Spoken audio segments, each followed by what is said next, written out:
तो ये विकारी दुनिया का सुख राक्षसों की दुनिया का सुख है। ये उन राक्षसों की रचना है। और ये दुख मई दुनिया दिन प्रतिदिन बढ़ती ही जाती है। क्यों बढ़ती जाती है? क्योंकि व्यभिचार का दोष बढ़ता है। इच्छाओं की पूर्ति नहीं होती है। तो एक डाइवोर्स, 2 डाइवोर्स, 3 डाइवोर्स, 1 शादी, 2 शादी, 3 शादी, संसार के सामने ढोल मजीरा बजा बजा के शादी। और फिर गुप्त रूप में भी वो शादियां चलती रहती। बाबा तो कहते बेकार में जाना माना शादी। सिर्फ ढोल मजीरे बजाने को शादी थोड़े कहा जाता है। तो देखो भगवान बाप कहते हैं मैं ही संग को कंट्रोल करना सिखाता हूं। अब ये बात दूसरी है कि पढ़ाई पढ़ने वाले स्टूडेंट्स में एक तो अव्वल नंबर पास हो जाए और बाकी सब फेल हो जाए, तो टीचर की कमी है या किसकी कमी मानी जाएगी? टीचर की कमी थोड़ा ही मानी जाएगी। एक स्टूडेंट ने कैसे वो पढ़ाई पढ़ ली? तो जो अव्वल नंबर में आता है वो अर्जुन कहा जाता है। क्या पुरुषार्थ का अर्जन किया? जो पुरुषार्थ संसार में बड़े बड़े महत्वाकांक्षी हुए, हिटलर, नेपोलियन, अलेक्जेंडर, सारी दुनिया को जीतने के लिए निकले थे।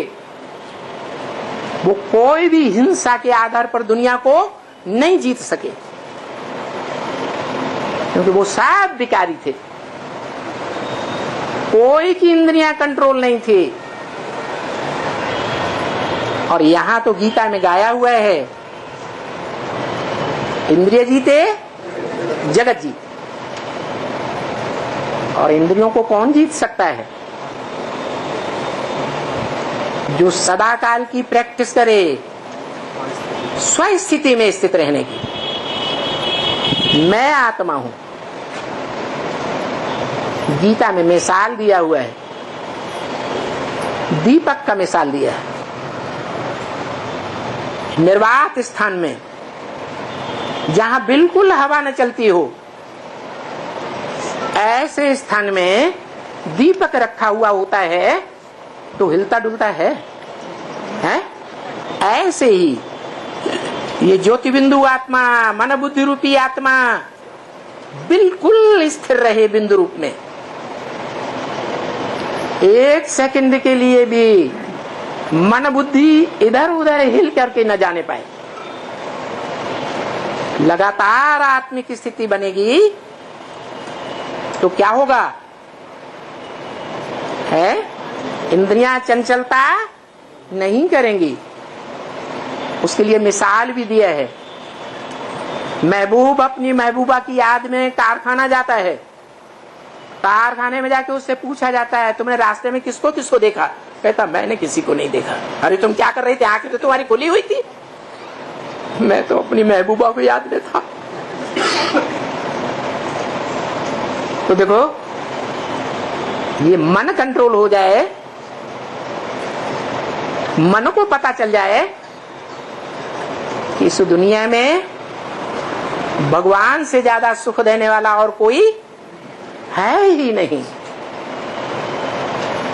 भगवान से ज्यादा प्राप्ति कराने वाला और कोई है ही नहीं। अगर ये पक्का निश्चय हो जाए मन को, बुद्धि को, तो मन बुद्धि हिलेगी? नहीं हिलेगी। ऐसे ही बताया कि भगवान बाप आते हैं तो मन को स्थिर करके,